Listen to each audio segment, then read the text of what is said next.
नमस्कार।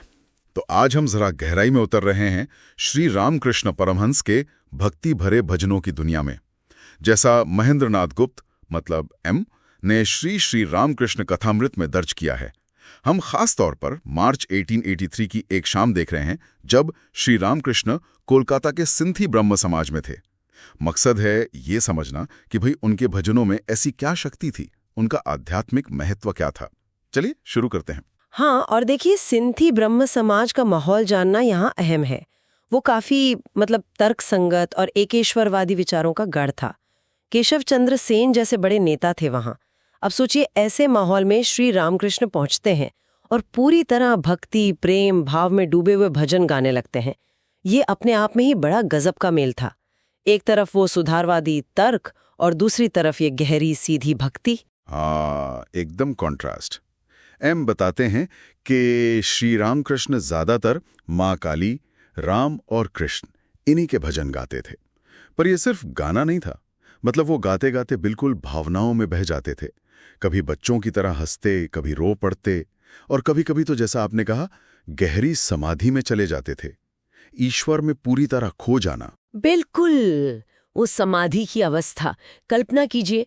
गा रहे हैं जय माँ काली, विश्व की माता, और फिर एकदम शांत समाधिस्थ। उनकी ये जो सहजता थी और भक्ति की गहराई, वो आसपास के लोगों पर बहुत गहरा असर डालती थी। सही। तो उनके लिए ये भजन क्या थे? महज एक तरीका या कुछ और? उनके लिए भजन, देखिए, महज मनोरंजन या रिवाज नहीं थे। ये ईश्वर से सीधे जुड़ने का, उनके प्रेम में पूरी तरह डूब जाने का एक रास्ता थे, एक जरिया।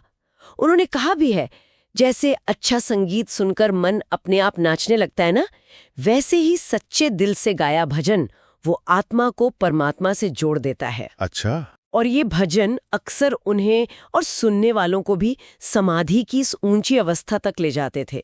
साथ ही उन्होंने भजनों के जरिए सत्संग पवित्र लोगों के साथ बैठने की, उसकी अहमियत भी बताई कि इससे मन साफ होता है, शुद्ध होता है। और ये बात भी दिलचस्प है कि ये रास्ता सिर्फ साधु संतों के लिए नहीं था। उन्होंने दिखाया कि घर गृहस्थी वाले लोग, पढ़े लिखे लोग जो तर्क करते हैं, वो भी इस भक्ति मार्ग से जुड़ सकते हैं। तो ये उनके तर्क वाले ढांचे को चुनौती नहीं दे रहा था, बल्कि शायद कुछ जोड़ रहा था। बिल्कुल, यही तो सबसे ध्यान देने वाली बात है। ब्रह्म समाज के सदस्य जो भाई तर्क और बुद्धि पर जोर देते थे, वो भी श्री रामकृष्ण की भक्ति की गहराई से, उनकी समाधि की अवस्था से बहुत प्रभावित हुए। एम के वर्णन से ऐसा लगता है कि उस भक्ति की जो ऊर्जा थी, उसने उनके तार्किक मन को भी कहीं ना कहीं छुआ। हाँ। केशव चंद्र सेन जैसे बड़े नेता भी उनकी सादगी, उनकी सच्ची भक्ति से बहुत प्रभावित थे। ऐसा लगता है जैसे रामकृष्ण के भजनों ने उस बौद्धिक सभा में एक अनदेखी भावनात्मक और आध्यात्मिक गहराई भर दी हो। वाकई।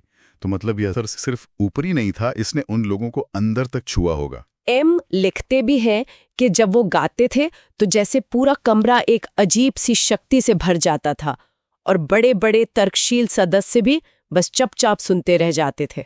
कमाल है भक्ति की शक्ति। हाँ, और ये सारी बातें, ये पूरा अनुभव हमें महेंद्रनाथ गुप्त एम की वजह से ही इतने विस्तार से पता है। उन्होंने बारीकी से और बड़ी सच्चाई से उन पलों को अपनी डायरी में उतारा। श्री रामकृष्ण के भजन, उनके आंसू, उनकी हंसी, उनकी समाधि, उनकी सरल बातें, उनके लिखने का अंदाज ही ऐसा है कि आज भी हम उस माहौल को महसूस कर सकते हैं। तो कुल मिलाकर सार ये निकलता है कि श्री रामकृष्ण के भजन सिर्फ गीत नहीं थे, वो भक्ति जगाने, ईश्वर से सीधा नाता जोड़ने और यहाँ तक कि समाधि जैसी गहरी आध्यात्मिक अवस्था तक पहुँचने के शक्तिशाली साधन थे। उन्होंने ये दिखाया कि सच्ची भक्ति वो तर्क के साथ न सिर्फ चल सकती है, बल्कि उसे एक नई अनुभवी वाली सच्चाई और गहराई भी दे सकती है। बिल्कुल। और ये हमें एक बहुत जरूरी सवाल पर सोचने को मजबूर करता है कि आध्यात्मिक सत्य को पाने के रास्ते में दिल की गहरी भक्ति और सीधे अनुभव का वजन बुद्धि और तर्क की तुलना में कितना है, कहाँ है? क्या इन दोनों में कोई संतुलन मुमकिन है? और अगर हाँ, तो कैसे? ये अपने आप में गहरी सोच का विषय है।